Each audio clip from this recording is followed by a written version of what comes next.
10 milli Indian നിർമ്മിത വിദേശ മദ്യം കൈവശം വച്ചതിന് യുവാവിനെ അറസ്റ്റ് ചെയ്ത സബ് ഇൻസ്പെക്ടർക്ക് കോടതിയുടെ രൂക്ഷ വിമർശനം. അബ്കാരി ആക്ട് പ്രകാരം ഒരാൾക്ക് 3 ലിറ്റർ വരെ ഇന്ത്യൻ നിർമ്മിത വിദേശ മദ്യം കൈവശം വയ്ക്കാമെന്നിരിക്കെ വെറും 10 മില്ലി മദ്യം കൈവശം വച്ചതിന് യുവാവിനെ അറസ്റ്റ് ചെയ്ത വളാഞ്ചേരി പോലീസ് സബ് ഇൻസ്പെക്ടറെയാണ് മഞ്ചേരി ജില്ലാ പ്രിൻസിപ്പൽ സെഷൻസ് ജഡ്ജ് രൂക്ഷഭാഷയിൽ വിമർശിച്ചത്.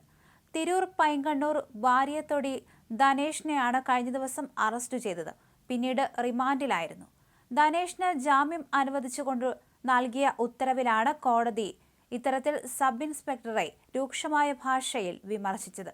ധനേഷ് ഷേവിംഗ് ലോഷനായി ഉപയോഗിച്ചതായിരിക്കാം ഈ തൊണ്ടി മുതലെന്ന് നിരീക്ഷിച്ച കോടതി സമൂഹത്തിലെ താഴേക്കിടയിലുള്ള യുവാവിനെ അറസ്റ്റ് ചെയ്യുന്നതിൽ അമിതാവേശം കാണിച്ച എസ്ഐയുടെ ഉദ്ദേശശുദ്ധിയിൽ സംശയം പ്രകടിപ്പിച്ചു.